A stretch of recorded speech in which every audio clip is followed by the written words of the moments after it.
5:30. I'll declare the Works Committee meeting open. The Council acknowledges that this meeting is being held on the traditional lands of the Wiradjuri, Gundungurra and Darug people and respects the history and culture of the elders, both past and present. Item number 2, attendance. The Mayor, Councillor Kathy Sajewicz, has requested a leave of absence. Can I have a mover and a seconder for that absence, please? Move Clive McCarthy and Councillor Gibbons. All in favour? Unanimous. Any declarations of interest for tonight's meeting? No declarations of interest. The minutes of the Works Committee meeting, which was held on the 11th of November, were endorsed on the 17th of December 2019, but are there any matters arising from those minutes that have come to light since then?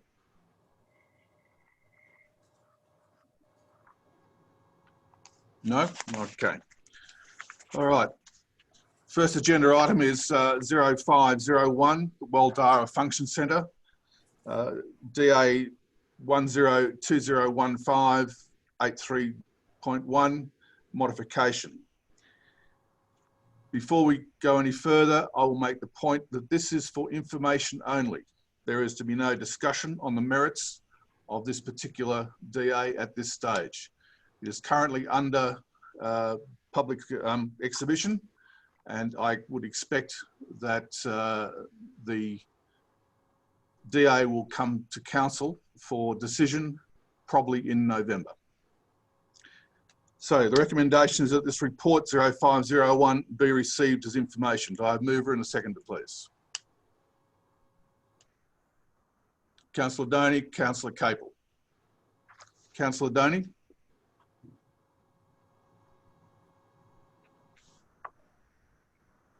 Sorry. Thank you, Mr. Mayor. No, I look forward to this coming, the opportunity to discuss this when it comes fully to our attention. Councillor Capel. Thank you, Mr. Acting Mayor.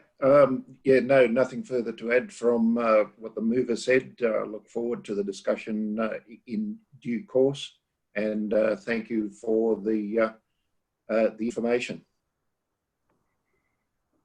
Anyone else?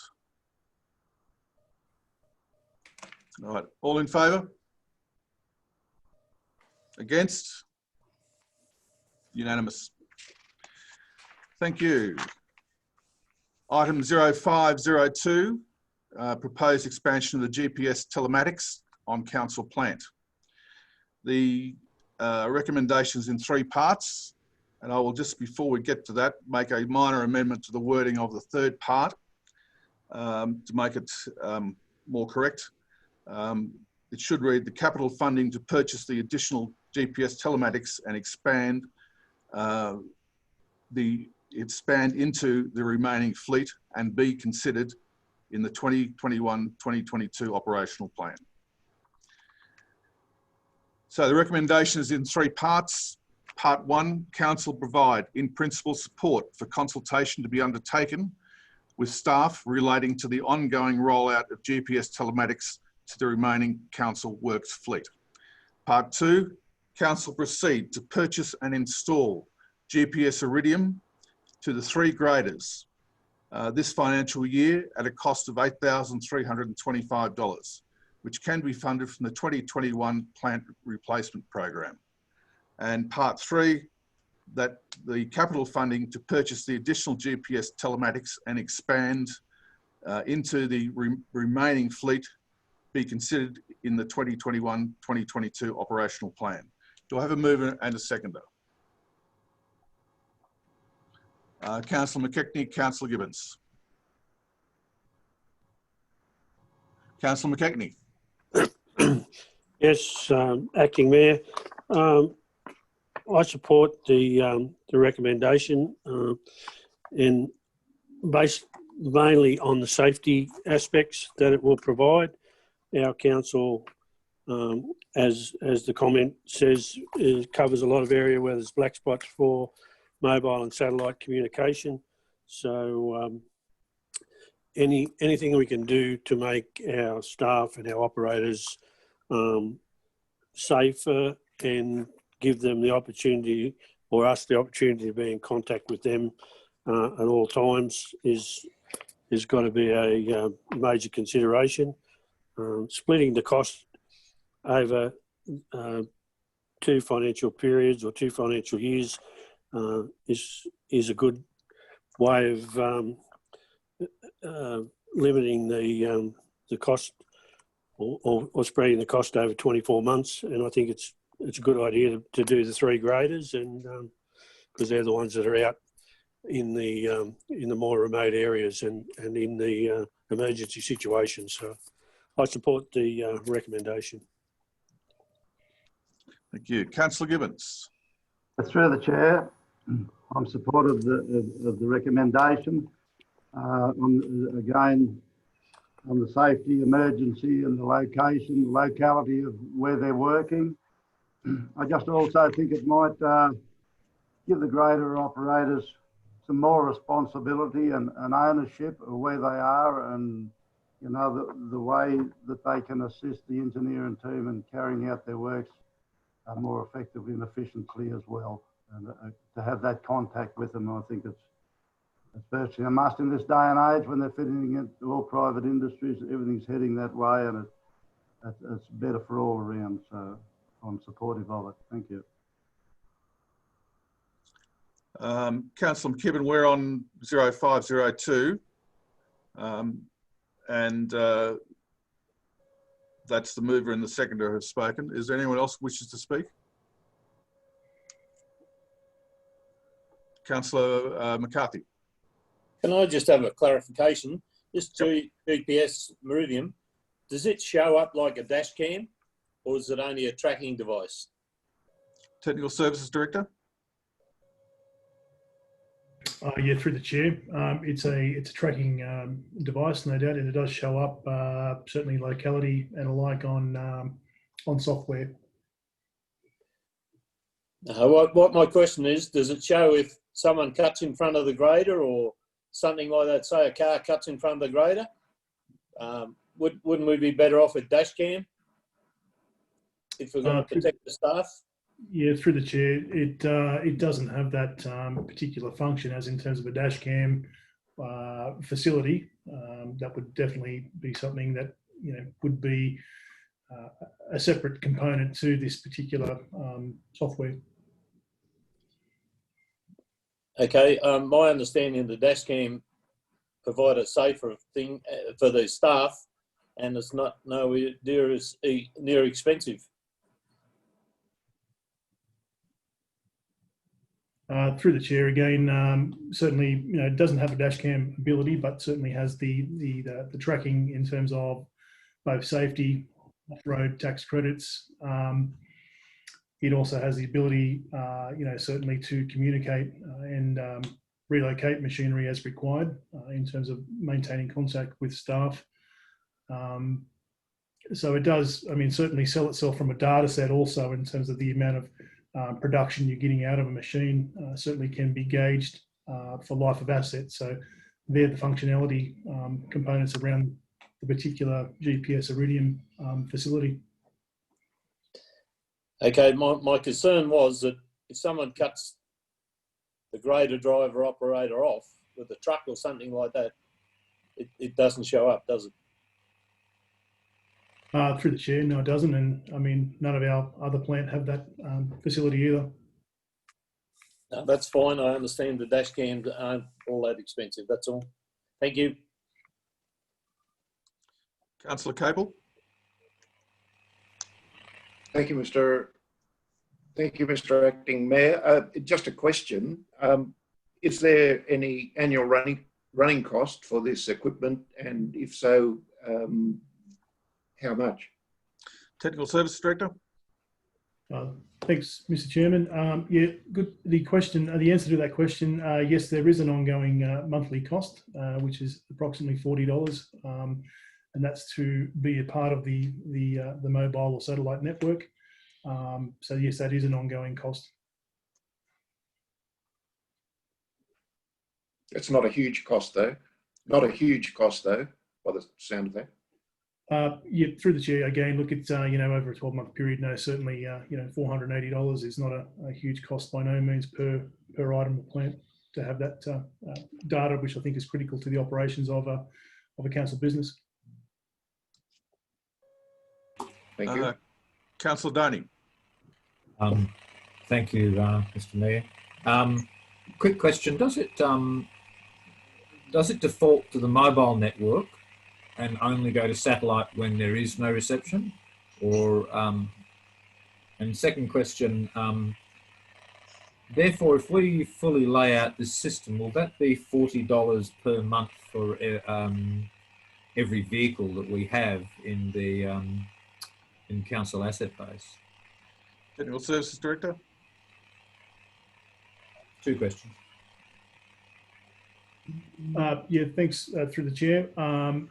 Yes, certainly the satellite network Iridium does default back to the mobile network where it's not required, but it does have that black spot capability, certainly from the satellite sense. And yes, there is a fee associated with certainly the other GPS tracking units, not quite as much as $40, but they do come with a monthly servicing fee also to have that collation of data. I think that is between $30 to $40, that fee also, but it is per item, correct? $20. Yeah. Sorry, I've just been advised by the technical services manager. The other mobile network devices are around $20 per month per item of equipment that it's fitted to.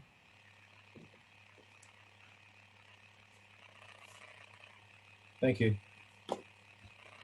Anyone else wish to speak or ask questions? All right, all in favour?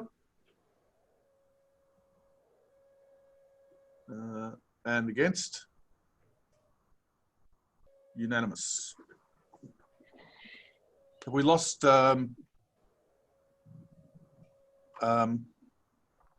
again, have we? All right. Thank you.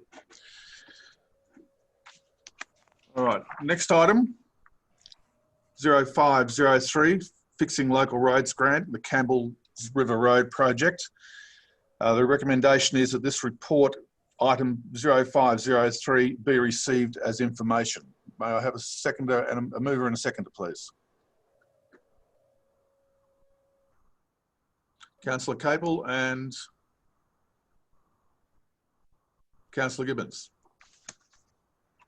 Councillor Capel.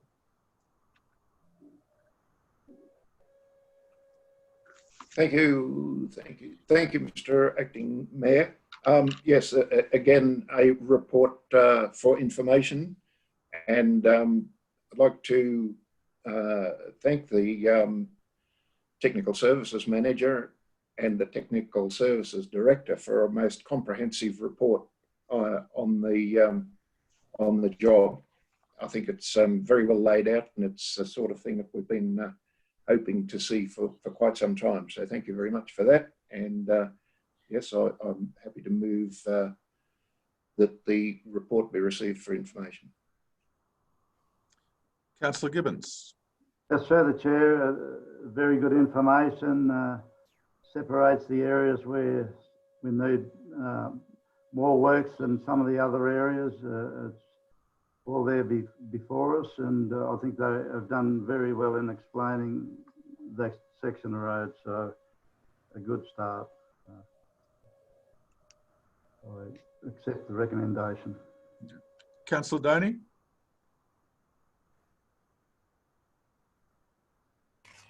Thank you. I keep getting stuck with Mr. Mayor. Thank you, Mr. Mayor. Just a question on the second last paragraph, where it notes that the second program of fixing country roads the submission for 1.75 million for realignment of the Campbells River Road, is that specifically aimed at the bridge?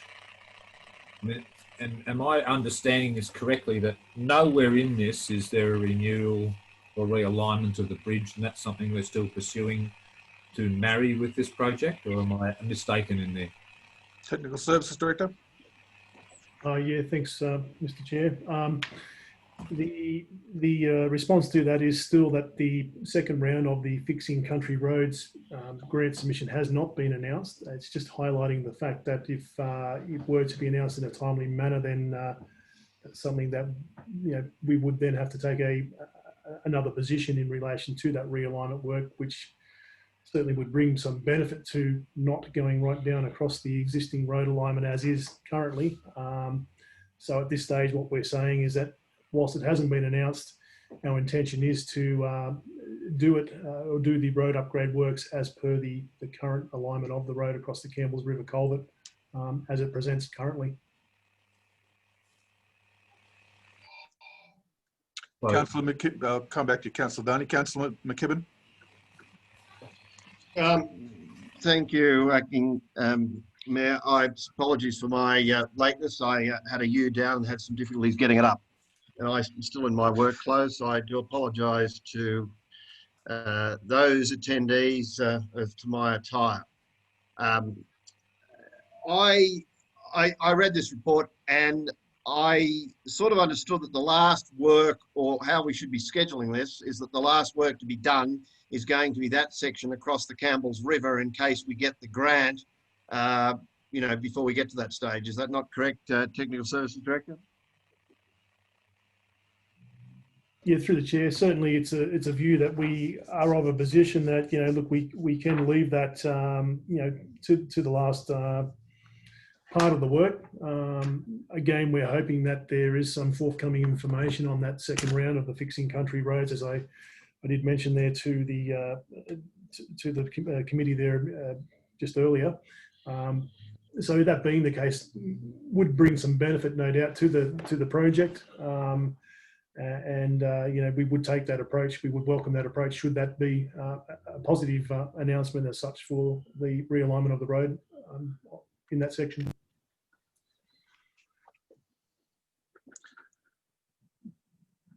Councillor Donny. Thank you, Mr. Mayor. Just to the layman, and I do not have the engineering or practical knowledge of road building that so many of you have, it would just seem that logical that we should be in discussion with somebody about this second grant if this major work is to be undertaken on 23 kilometres of associated road.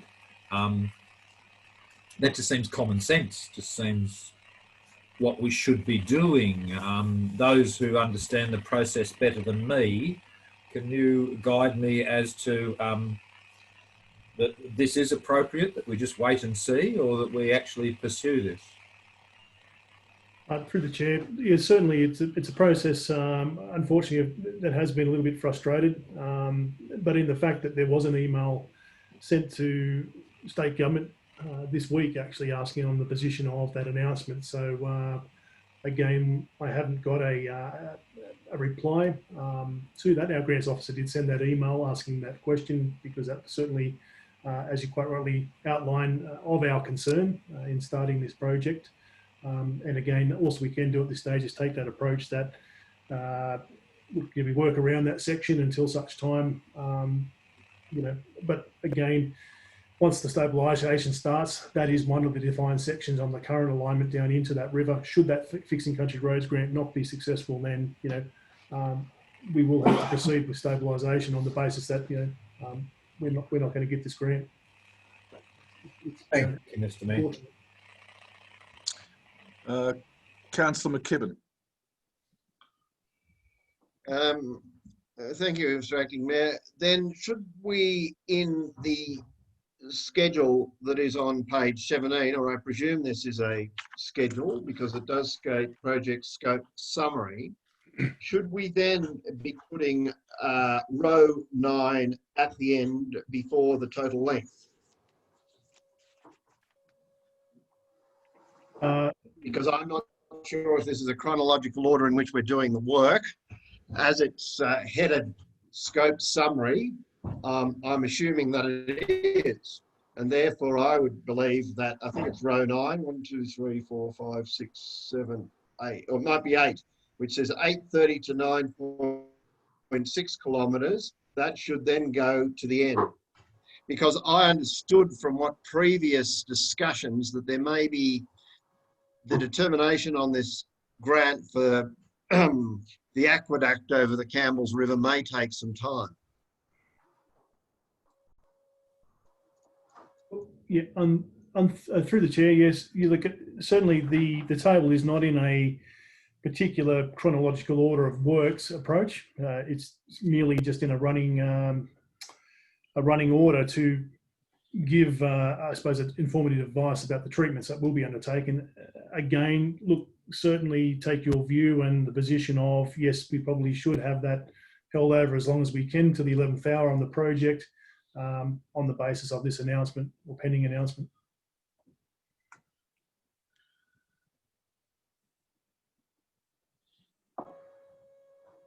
Thank you. Nothing further. Anyone else? Councillor Gibbons? Through the chair, as the works progress, and if it's a dry summer and efficiencies are there, it may well give us some extra money to concentrate on the existing crossing if we don't get any more funds, and that crossing can be made a reasonable amount better than what it is now if there's some funds available from these works as it happens. So it certainly would be, agree with the other councillors that it should be the last on the list anyhow. The last 400 or 500 metres to be around that area. Councillor McCarthy? Just a clarification, this work on the end of the Arkstone Road, where it goes to Ballyrow and goes into Burriga, I believe the road was, the intersection was extended to allow B doubles to go to Ballyrow, and it was not up to scratch to go to Burriga. Will that be addressed in these roadworks?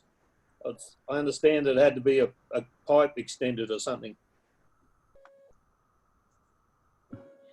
To the Director of Planning, Director of Technical Services? Yeah, through the chair, yeah, there was a number of applications made through the Fixing Local Roads program, as council's aware. This being the most, well, this one being the successful one as the priority application, but certainly the intersection of Campbell's River Road and Arkstone Road, if I've got this right, we would need to certainly treat the road intersection accordingly, as you've mentioned, Councillor McCarthy. So when we finish this roadworks, it'll be up to scratch to go both ways with the B double. Through the chair, look, certainly on the basis of or the history of that B double permit that was allowed from Campbell's River Road through to Ballyrow, it's not probably of my view that you know, the road is still up to scratch to you know, facilitate. I wouldn't encourage additional movement, so say. And hence why we've actually put additional applications in through this particular program, which may be considered, you know, in future stages of funding. But isn't it already an approved route by the action taken by Ballyrow years ago, that they had a truck go out there and the police camera followed them and a report come back, and it's a designated route for a B double, isn't it, to Ballyrow? Yeah, through the chair, my understanding, yeah, it is already a gazetted or approved route for trucks to go from the intersection there through to Ballyrow. But again, look, you know, certainly that's why we were certainly looking at additional funding sources to facilitate the upgrade of that road. Now, it is, you know, quite a narrow road, as is understood, and the reasoning why we're fighting to do some works on that road should funding permit. I understand that, but that's not my question. I'm saying that will the intersection be left up to scratch to facilitate B doubles in both directions. So will this allow them to go back into Murriga now? Yeah, through the chair, certainly we'll be taking it right up that intersection that will allow, you know, trucks to still manoeuvre as they are. That's right. Yes, correct. Okay, thank you.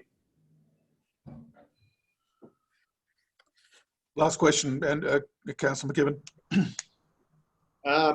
Thank you, Acting Mayor. I'm sorry, I've got another one. So on page 18, we have the 3 stages of work there in the centre of the page.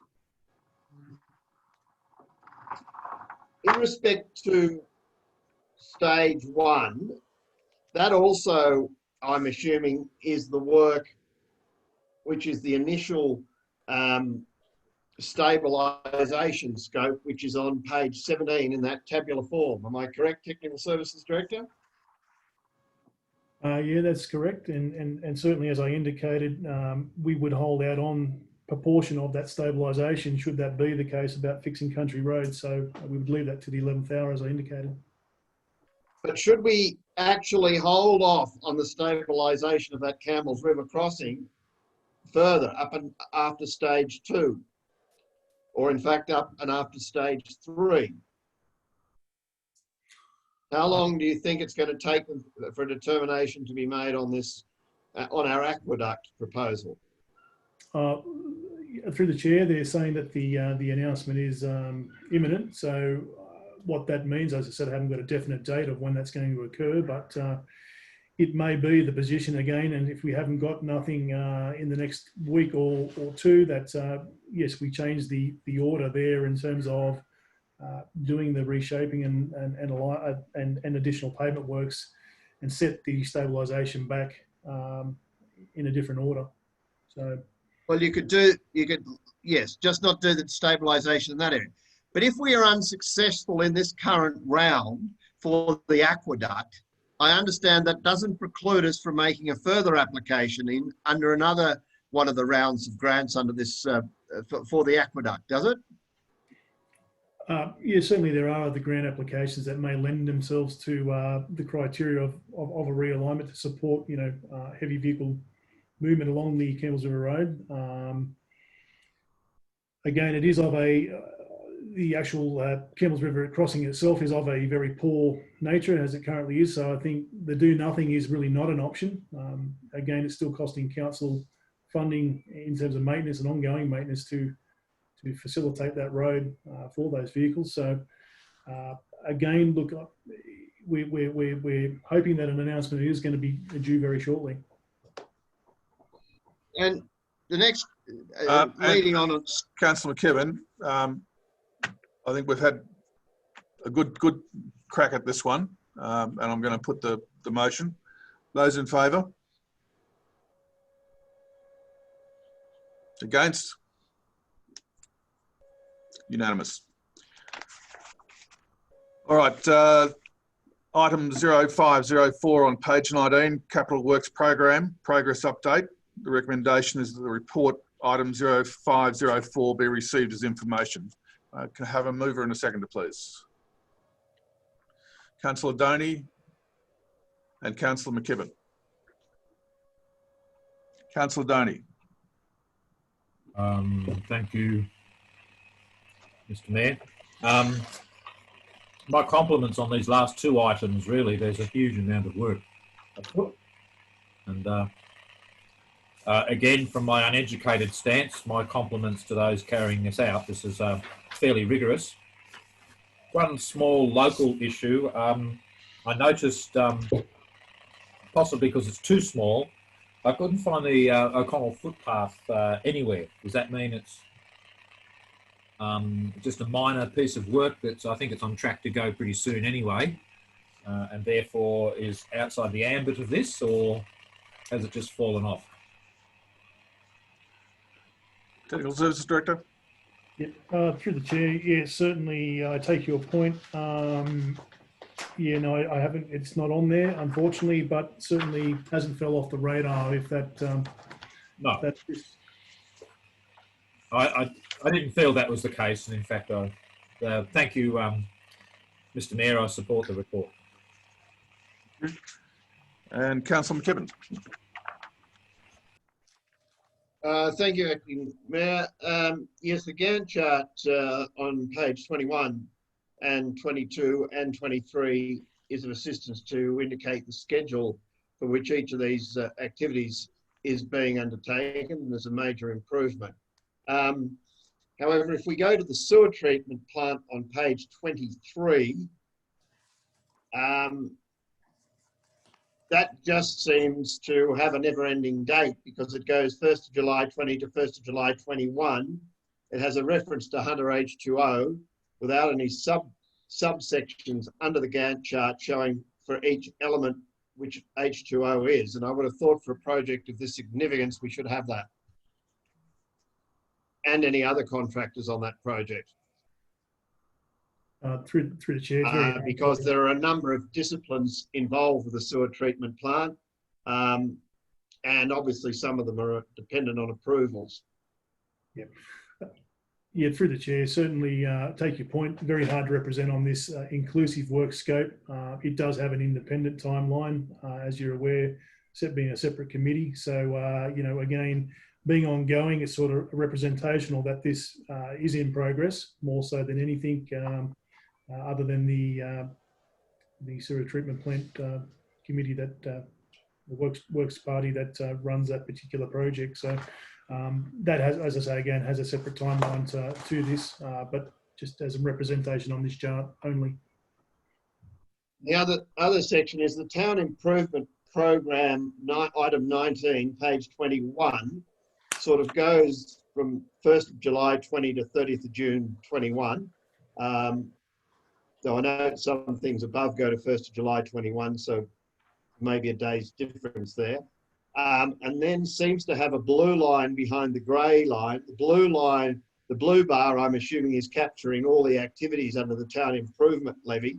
And the grey line just seems to indicate that it's basically perpetually funded, is it?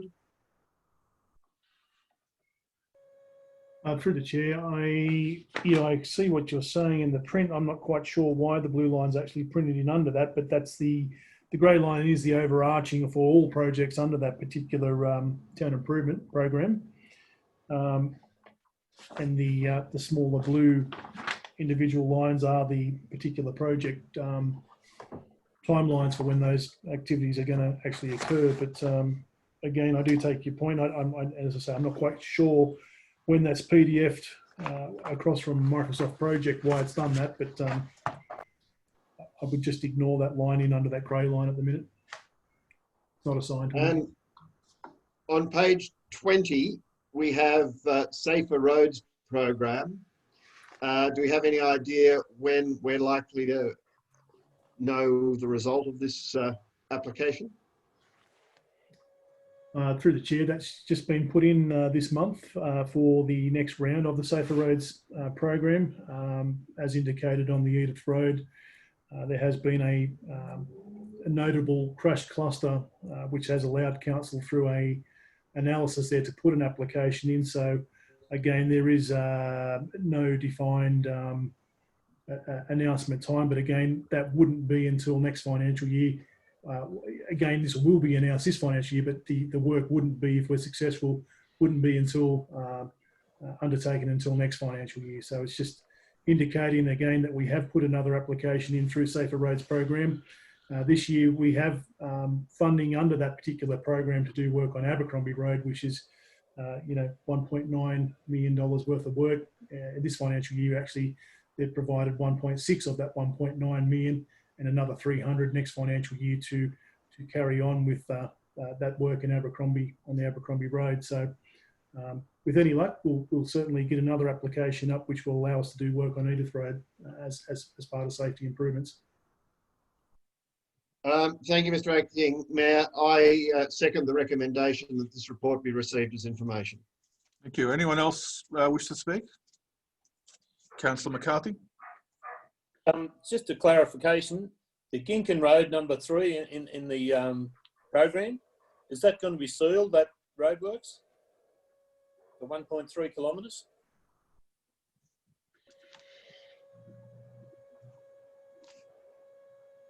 To the director? Yep, sorry, just unmuting. Yeah, through the chair. Certainly, last financial year we did a reseal on the last 1 kilometre of work that needed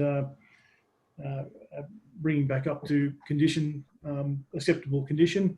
This work here talks to an extension of bitumen seal on the next 1.3 kilometres up to Keith Armstrong Road intersection for the 1.3 kilometres. So it's an addition to the bitumen seal network.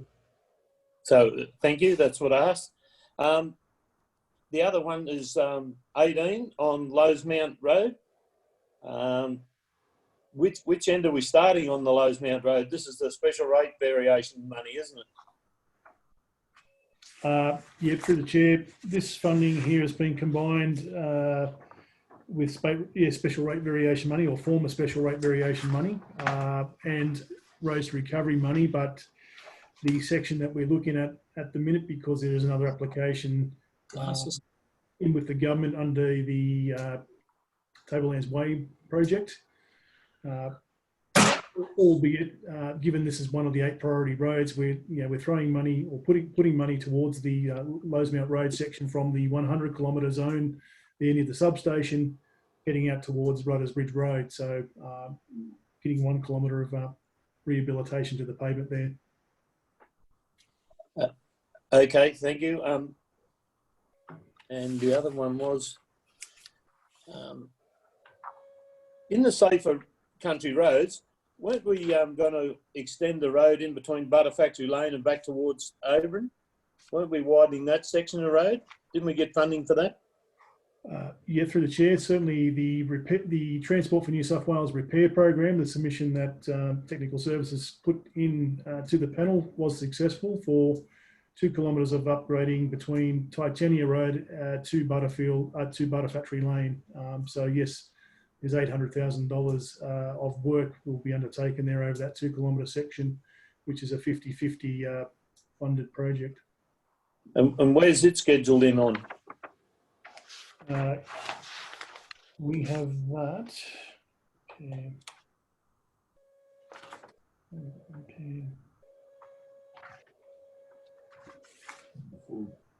Line item number 4. Number 4. It's got repair in brackets. So okay.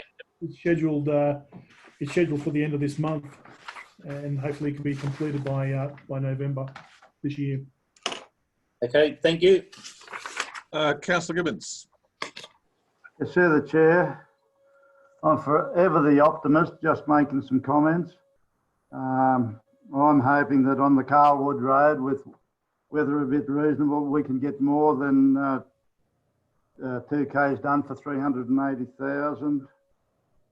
Again, the road out at Ginkin is a very strong and solid road. Again, there might be room that we can get a bit more done. As we just looked at the Edith Road, there's, we're costing that at $400,000 a kilometre, and we're trying to build this heavy road to Burriga for a bit over $200,000 a kilometre. So, I think we've got to try and aim to get a bit more done or save some money somewhere with efficiencies. But yeah, the balance just doesn't quite seem right to me. But at the end of the day, when these jobs are done, we'll have a look how they went. But just comments on that. Thank you. All right, anyone else? All right, I put the motion. All in favour? Against? Were you against, Andrew? Yep. 4. All right, unanimous. Mr. Chairman, Mr. Acting Chairman. Yep.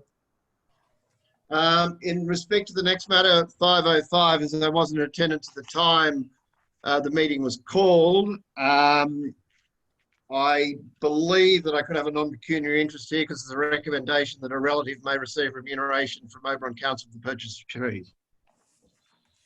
And under the accounting standard, which I've quoted to Director of Community Services before, it can be taken that a cousin is sufficiently connected.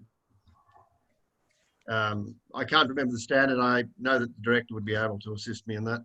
one, but I have read a case where it was directed the cousin is sufficiently connected. So you're declaring a less than significant pecuniary, or? Well, I don't receive any money out of it, but my cousin does, Okay. or could do. So I'm not sure how you handle that, but I do know under the accounting standard that there has been a case where a cousin has been deemed to be sufficiently connected to a councillor. I did read it. Yeah. Okay. You can handle that how you like, Well, acting mayor. I think I'm making the disclosure. Thank you for making that disclosure, Councillor McKibben, and we'll record that as a pecuniary interest then. So would you like me to remove myself from the meeting? For this item, you can go and make yourself a cup of coffee. How will I know when it comes back on? We'll can we call you? Well, in that case, as long as you take no part in the meeting, I'm happy for you to remain. Right. All right, so item 0505, the Warrego Lane Beautification Project. The recommendation says that council utilise 20,000. Recommendations that council utilise $20,000 from the section 7.11 contributions for open space and complete the Warrego Lane project. Can I have a mover and a seconder, please? Mover, Brenda, Councillor Lyon and Councillor Donny. Councillor Lyon. This will be good to complete this project. One thing that I would mention, there's nothing in here that says that we could put in something that the owners could water the trees. We've had some very hot summers. O'Connell's a lot hotter than Oberon. If we're planting the trees, we're spending this much money on trees. I think we need to put in some pipes beside each tree that has leakage holes at the bottom of the pipes so that the trees can be watered in the root zone. If we water from the top, we encourage roots to come to the top. And if it gets too hot and dry, they'll die.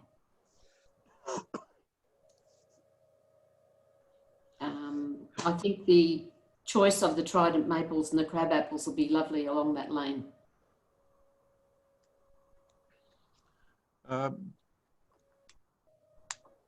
Councillor Lyon, have you got anything more to say there? Or do you... No, thank you. All right, thank you. Councillor Donny? Thank you. I'll go with Mr. Chair. I can't call you I'm Mayor. happy. I'm quite acting. I'll go with Mr. Chair. And yes, it will be wonderful to see the spring blossoms and the autumn colour, and it's very good this has come about. It has been a bit of a dog's dinner to achieve. I note that the original impetus came from a local community group down there. I note the General Manager's comment that this proposal should be supported as it can be used an example of what other developers will be required to do across the LGA.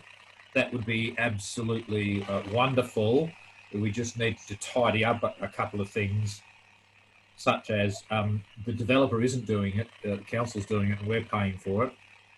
And in the concept of user pays, since the developer got the money for selling the blocks, the developer should be providing the money for the trees, which may explain the particularly helpful attitude of some of the parties involved. So council needs to actually make sure that the costs of this in future is not borne by the ratepayers, unless we choose to do so. Because there are no residents. How can a developer put in a tree plan if they're going to charge the residents if there's no residents until it's sold?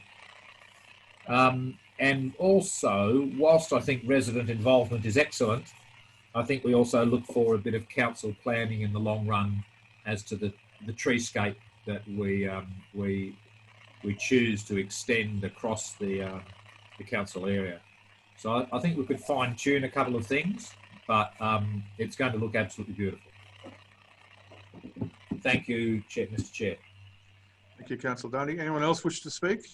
Mr. Chair, Sorry, Mr. Chair, just in terms of clarification, the intention of that footnote from me is absolutely for each developer in the future to know what is expected as part of a street tree plan when asked for.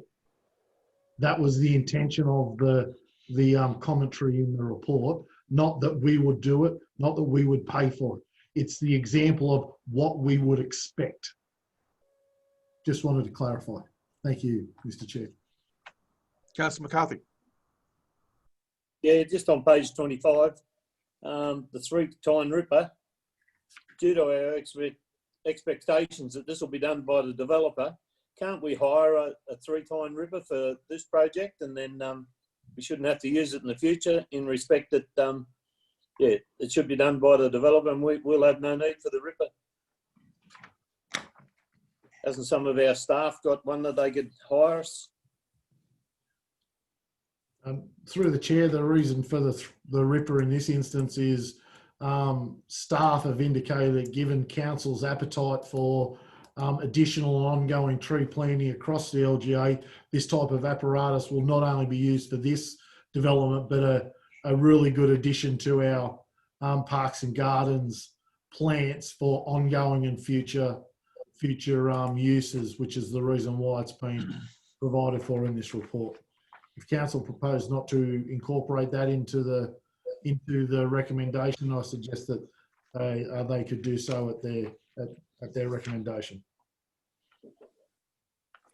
And my suggestion is that we just hire one for now, because we don't know how much is left in the section 7.11 contributions. Anyway, I'm only one. Through the chair, there is enough to cover for this purchase. No, that's not what I said. I said we don't know how many more projects we can fund under this section 1.1. In other words, how much more money is out there for trees. That was all. Through the chair, this will be used for other things than just this fund. We have beautification monies that we have a number of things. We have tree planting in our road reserves that the staff are of the opinion that this would be a very good item to have as part of that. That's why it was included. I'm happy to take councillor's recommendation in this regard.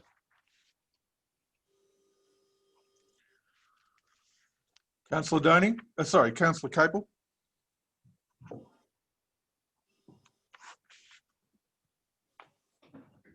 Thank you, Mr. Acting Mayor.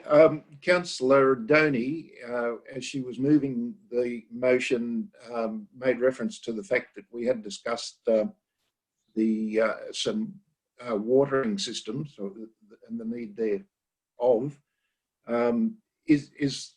Has this been included? Are we planning to put a watering system of any kind on it? And if not, I think we probably should make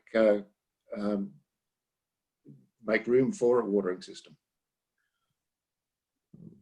Through the chair, this development has been scoped by our staff in the preparation of putting these into play. I'm more than happy to take it on notice, but I would suspect that as part of that development, they would be looking at something like that.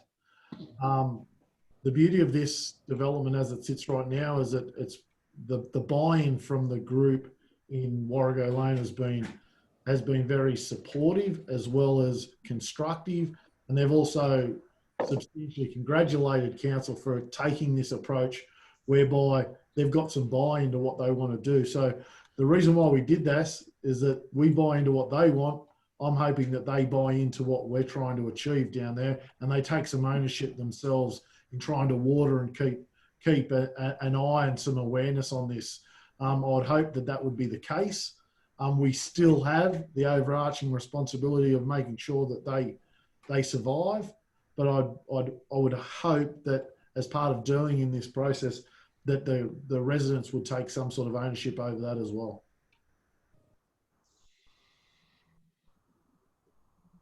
Okay.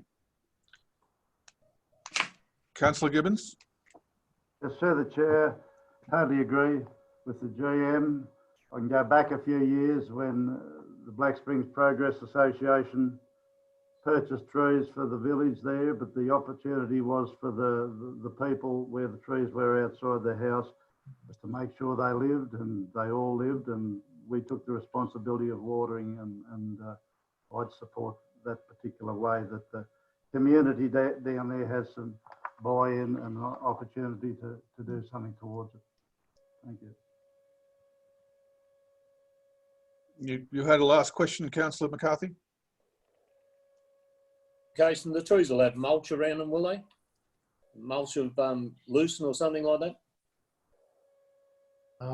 Through the chair, once again, I would be probably deferring to the expertise that we have on site, but I would be assuming that all those things would be in place, yes. Thank you. Okay, councillors, I'll put the recommendation. All those in favour? Anyone and against? That's a unanimous. All right. Section 6, that is general business. I'll ask each individual councillor if they have anything they wish to bring on in general business. I'll start with Councillor Lyon.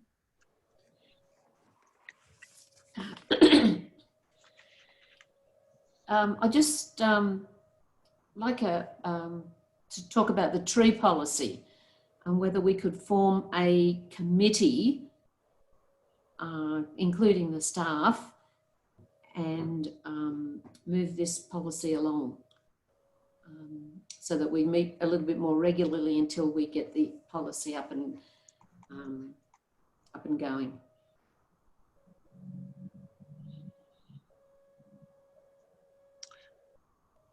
Councillor Lyon, what's your suggestion for the makeup of that committee and what its terms of reference might be? Some horticulturalists who recommend. I'm looking at the list of trees that the General Manager sent to me. I'm looking at putting that into a system where the shape of the trees, the size of the trees, how big they'll be in a certain period, so that we can have recommendations for people that want to plant trees that come to the town. And we look at our town trees in particular, that we have ownership of the trees, and we don't allow outside groups like the energy coming and mangling the trees that we have. So we need to look at the trees that we have and the trees, further planting of the trees, whether we're going to replace some trees in town and with the type of trees that we need to put there. So a committee of like people formulate the policy. Can I suggest that what you do is you actually write something about what you think the committee should be, who should be on it, and what the terms of reference should be, and put that through the General Manager, and then we can approach that at an ordinary council meeting. I agree with you. I think it's important, but we need to. I think getting something on paper is the first step. Councillor McKibben. Just for the chair. Look, I would support Councillor Lyon. I just wonder, this should probably be maybe it's a sub-element of the streetscape subcommittee that we already have. I would think, and I think we should just move that along. I agree that in relation to the tree policy that was circulated by the General Manager, and I've already commented that I thought that was a good document. I suggested a few changes, but I agree with Councillor Lyon that it deals with the height of a number of trees. Maybe a couple are classified incorrectly, but also people need to know the spread of the tree as well as the height, which is obviously is important. But I think we've got a very good starting point in that tree policy. I was actually delighted to see it was quite a very good document. And I think I think I agree with you, Acting Mayor, that we should deal with a whole lot of things as what is the best way to water these trees. For instance, as raised by Councillor Capel in respect to the Warrego Lane, which I wasn't part of a minute ago, and whether it should be the use of slotted hose and a council employee going round and filling that once a week, or whether we try and put watering systems on. We should look at that from a cost, and we need some advice technically of cost, etc., of the different options. So I sort of feel it should be an element of the Streetscape Committee. I think that's a reasonable call, but again, let's get some ideas on paper and so that we can make that happen. GM? Yeah, through the chair. Sorry, Mr. Chair. The tree policy is absolutely already a subsidiary of the Street Beautification Working Party. The reason why the original document was sent out was because it was part of the terms of reference put together for the Street Beautification Working Party. If council now want to resolve to separate those two, you could be at loggerheads with a tree policy working party competing against a beautification working party. So I'd probably be a little bit wary should you want to separate those two. Absolutely, I agree with Councillor McKibben in terms of we have a good starting point with that existing policy, and the reason for the send out of that document to start with was to gauge some interest and to move this along. So I believe the tree policy as it sits will be a document that is prepared from the Beautification Working Party presented to council, but I'd tread carefully against separating a tree policy working party and a street beautification working party, as there might be competing interests. That the reason why we brought them together was to get a like interest. Okay. Thank you. Councillor McCarthy? I think what, and I could be wrong here, but I think what Brenda's trying to say is until we get the tree policy up, we need to meet more frequently, because last time it ran into the council briefing. And I think that's what Councillor Lyon is trying to achieve, to come up with the result, and maybe just for now, we've got to meet more frequently. I could be wrong. Is that what we're trying to achieve?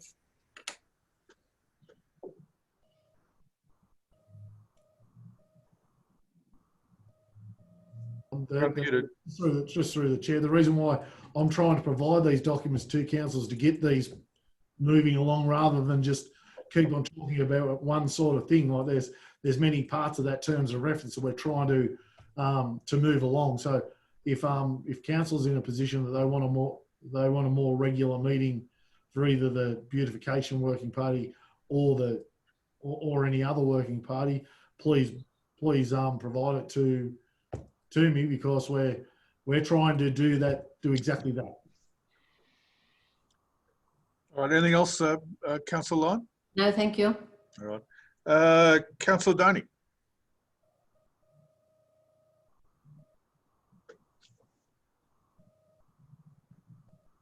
Testing. Oh, thank you, Mr. Chair. No, I don't have anything this evening. I'm fairly happy with quite a few of these directional projects we're undertaking, so I have nothing additional tonight. Thank you. Thank you. Councillor McKeitney?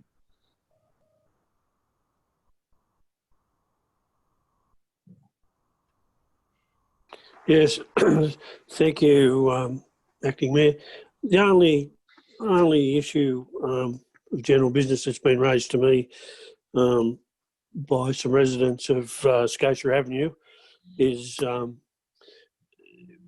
could council look at putting a priority on extending the concrete footpath along that street? It is one of the inner residential streets, and quite a lot of walkers go along there, and mothers with strollers. And I don't disagree with the areas that we have footpaths and we have planned to do, Springfield Street and connecting a couple of the fitness paths up. I just think that instead of doing 280 metres in a new residential street that's not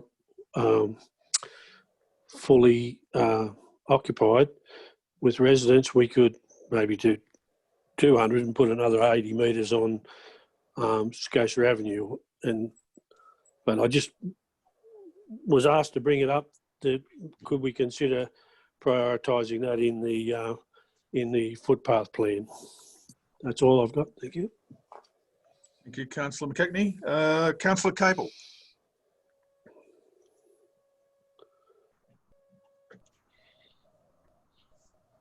Thank you, Mr. Acting Mayor. Thank you. No, I don't have anything in particular to raise. Thank you. Thank you. Councillor McKibben.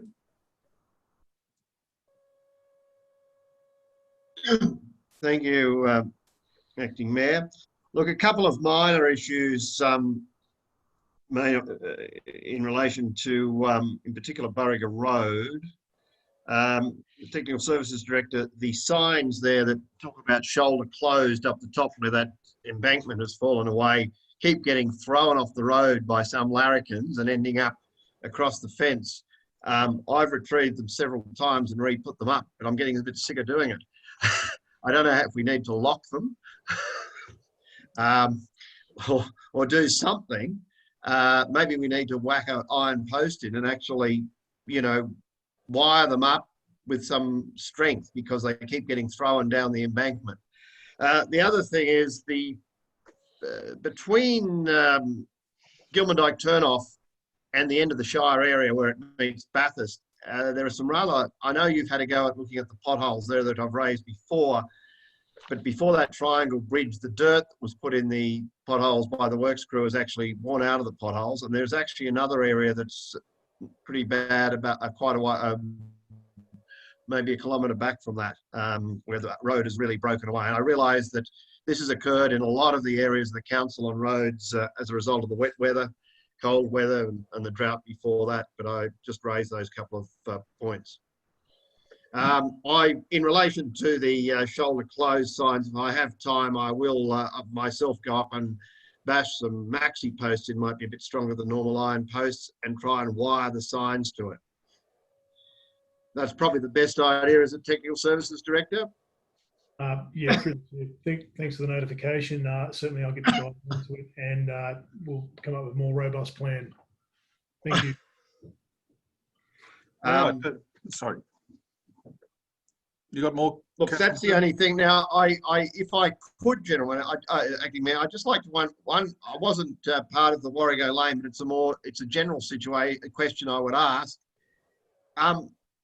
Do we need a triple ripper for trees, or is a single ripper sufficient?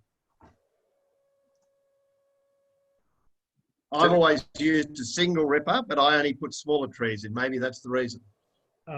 Through the chair, I am of the opinion a single ripper is more than sufficient, and that was a discussion certainly had with staff, and that was something they were looking at sourcing, you know, for not just this project, but for use on future projects, which I think single is more than adequate to you know, facilitate that type of activity. But you talked about a 3-tine ripper in the Warrego Lane submission, not a single tine ripper. You talked about a 3-tine ripper, as I think I read. Through the chair, it was a 3-tine ripper, but if a single one is more, is a better option, we certainly want to go down that path of getting best value for money. Well, as I was not entitled to, rightly not entitled to talk in that section, but this is a general issue that I can raise it now. I just question, because there are a lot of people with single tine rippers in the Oberon district. So I have some sympathy for what Councillor McCarthy said, but I also know that a single tine ripper will be decidedly cheaper than a 3-tine ripper. So I just think we might need to investigate that a little bit more carefully. In fact, I think if you used a 3-tine ripper down the sides of some of these roads, you might be encroaching nearly into the table drain, but I might be wrong. If a single tine ripper is the best value for money, that's what we will go with. Okay.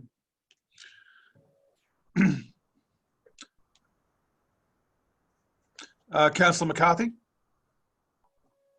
I'm just wondering whether council would consider putting the retaining wall on the Edith Road in the 2020-2021 works program now that there's funding available from the town improvement funds.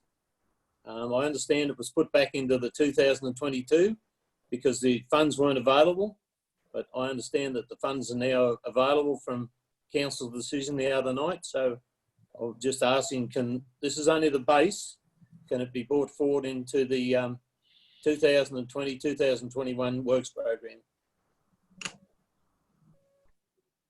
General Manager?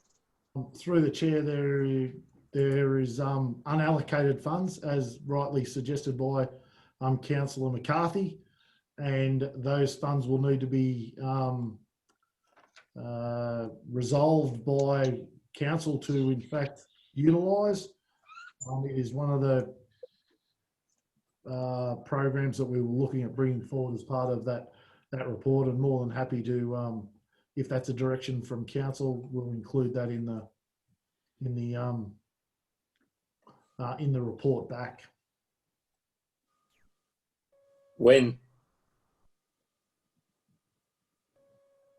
Through the chair, I'm more than happy to bring it back. Originally, there was a requirement for council to bring back a report on the CCTV footage that we're currently looking into. Those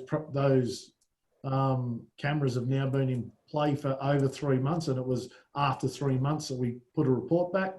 If that's now an option that council don't want to see occur, or the extension of that CCTV, and you have another option being this one, is something that we're quite happy to bring back. I'm more than happy to bring it back to September even. No, what happened is the funds were allocated to a project and council never took that option up. And they exceeded the amount of money the retaining wall was required to do. So that money is now available in the 2020-2021 budget available. I'm just wondering, can council get a report back to whichever meeting next month or the month after to give us the option whether they want to go ahead with it in this financial year?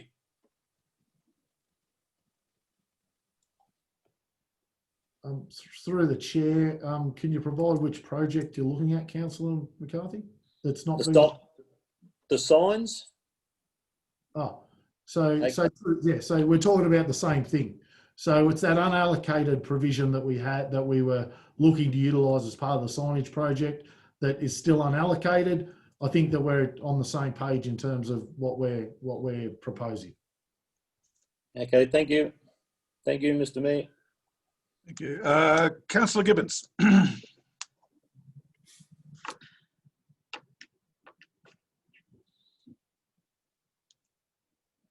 You're still muted, Councillor Gibbons.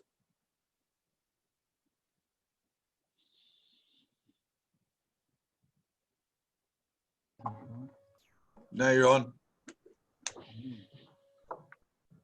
You just want to talk about the reef reserve for a minute and see if we can come up with some ideas how we can stop the hooliganism that's been going down there, not only over the snow event, but some of our local boys.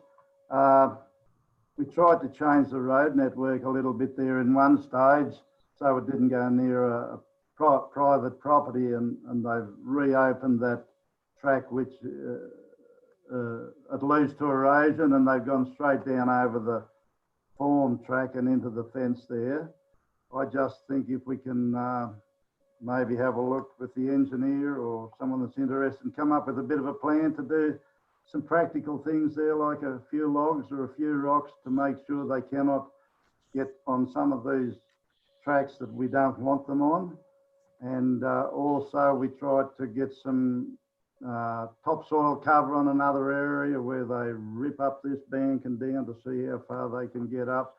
Look, there's simple ways we can do it, but you know, I can take that up with technical services. They can come back with a report or something, but I just think it's certainly got out of hand, and I think we all know we spent a fair bit of money there, gravelling sites, and it's a burnout site now. So I think it's a great spot down there, and a lot of people get a great lot of value from it. And with a few simple alterations there, we might be able to heal up and fix some of the damage that's been done there. So I can see the technical services gentlemen about that, or do you think it's bigger than that? Do we need a bit of a committee to look into that, or I'll ask the GM what he feels?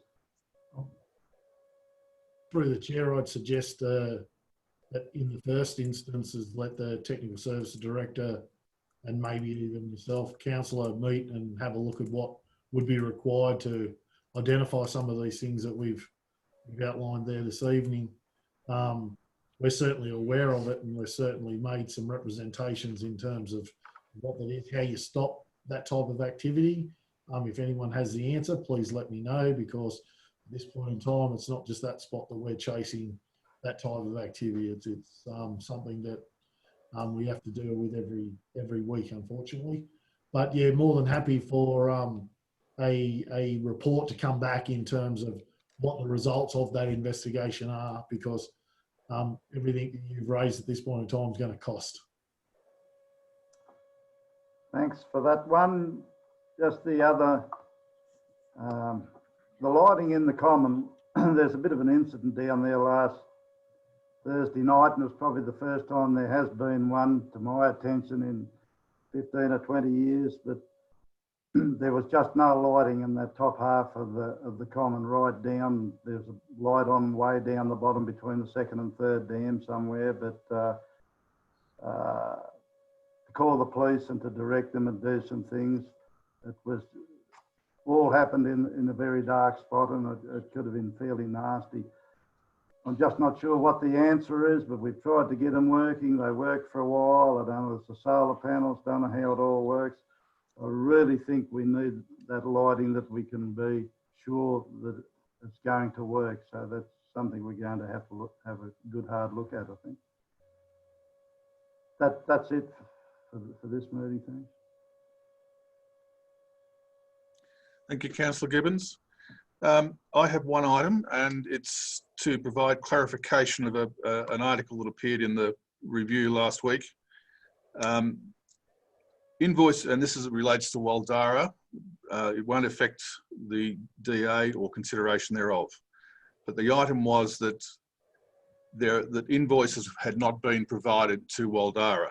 I can report to all councillors that the invoices were provided on the 15th of October 2019, and shortly after that, negotiations were entered into by Waldara and the council, which has resulted in the modification DA that we received on the 21st of August. Councillors, that's I have nothing else. And unless there's any good reason, I will close the meeting at 6:43. I suggest we all take a break for